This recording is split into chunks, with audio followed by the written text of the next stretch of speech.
On the way back from Lewis's funeral, my mom told me to start packing. She waited until the day before we left to tell Edie. I'm not sure if she wanted to make it easier or harder.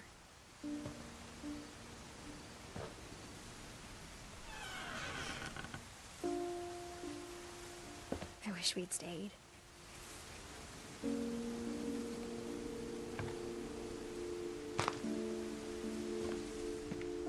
But I understand why we left.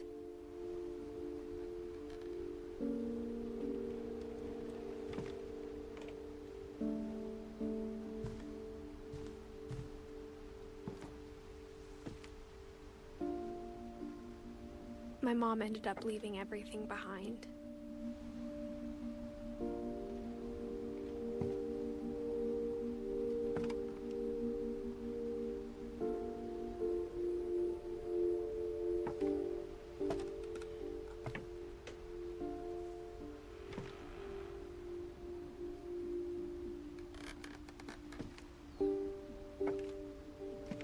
What happened that night had been coming for a long time. Maybe it should have come sooner.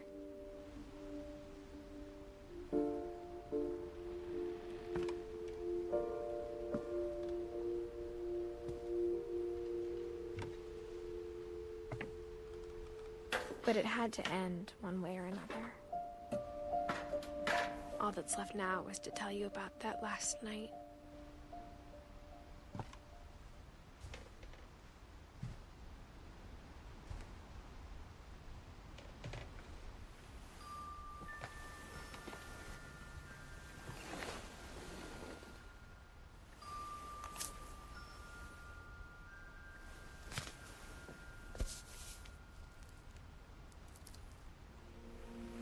That whole last day, Edie just watched us pack and didn't say a word.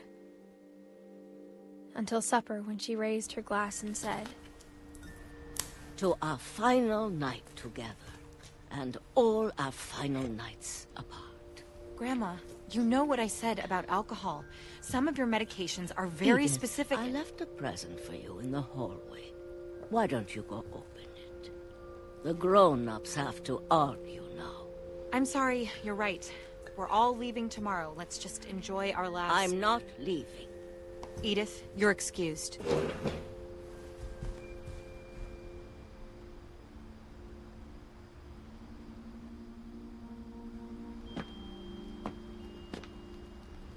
the power had been shut off that morning, but Edie always had plenty of candles. When my mom sealed the library, I don't think she knew about the other entrance. Or that Edie had a key to it.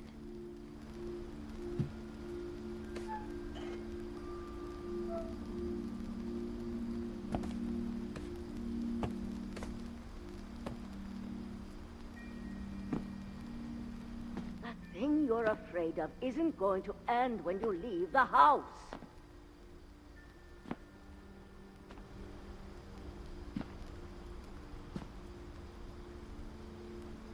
Edith has a right to know these stories.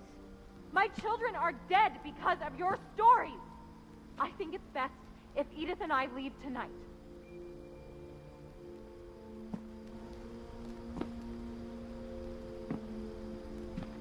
We'll have the nursing home send a van for you in the morning, okay?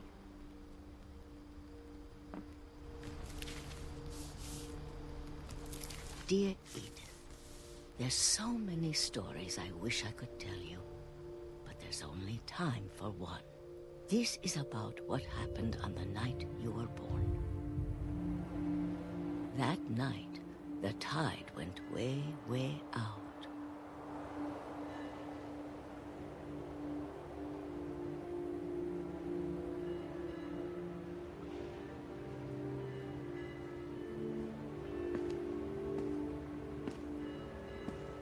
It was the first and last time I ever saw the old house aground.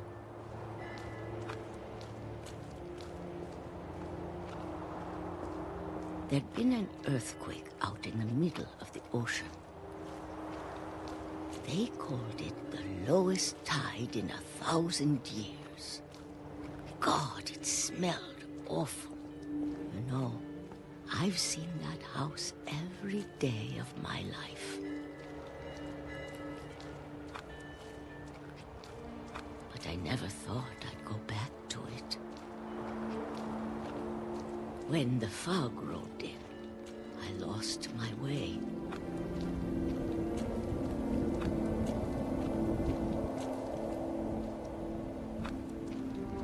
I got turned around.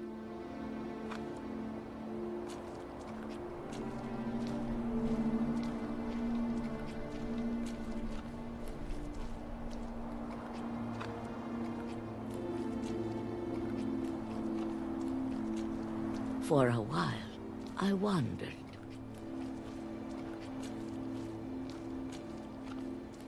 I started seeing things.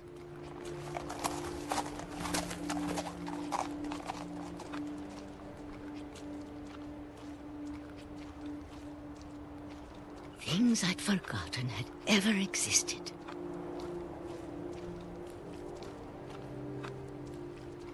But when I saw them, they felt like old friends. That night, a lot of things came back to me. Or maybe I came back to them.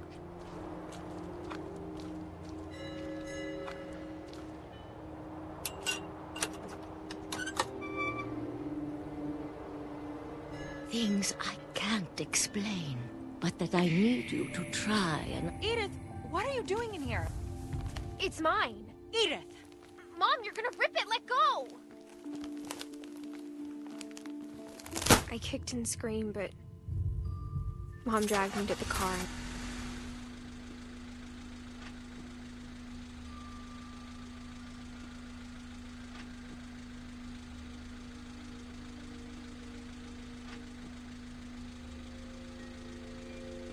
I never saw Great-Grandma Edie again. The next morning, the van came to pick her up, but she was already gone. After that, we moved around a lot.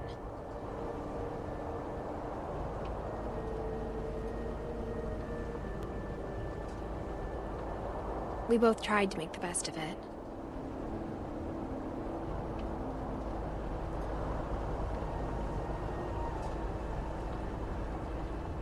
A few years went by.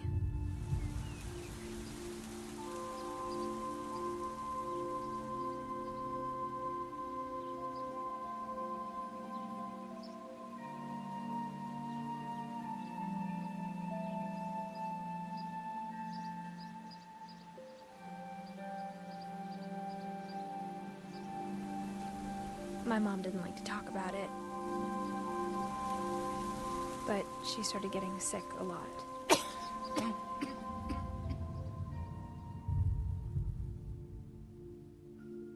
The rest happened pretty quickly.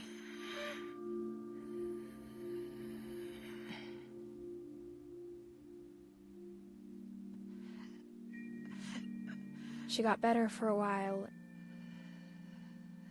and then she didn't. And then I was alone.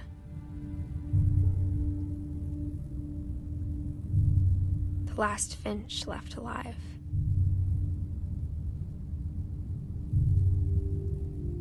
Until I found out about you. I'm still not sure what to tell you about all this.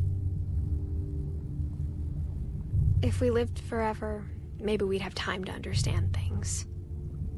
But as it is, I think the best we can do is try to open our eyes. And appreciate how strange and brief all of this is.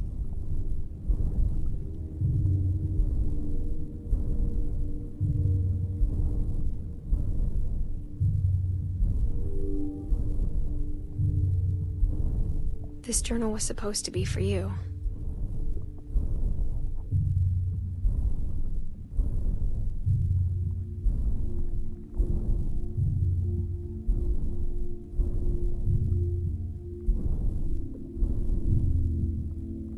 hope you'll never see it. I just want to meet you and tell you all these stories myself. But I guess if you're reading this now, things didn't work out that way.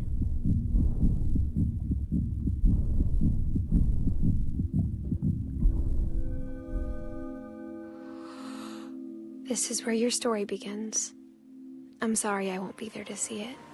It's a lot to ask, but I don't want you to be sad that I'm gone.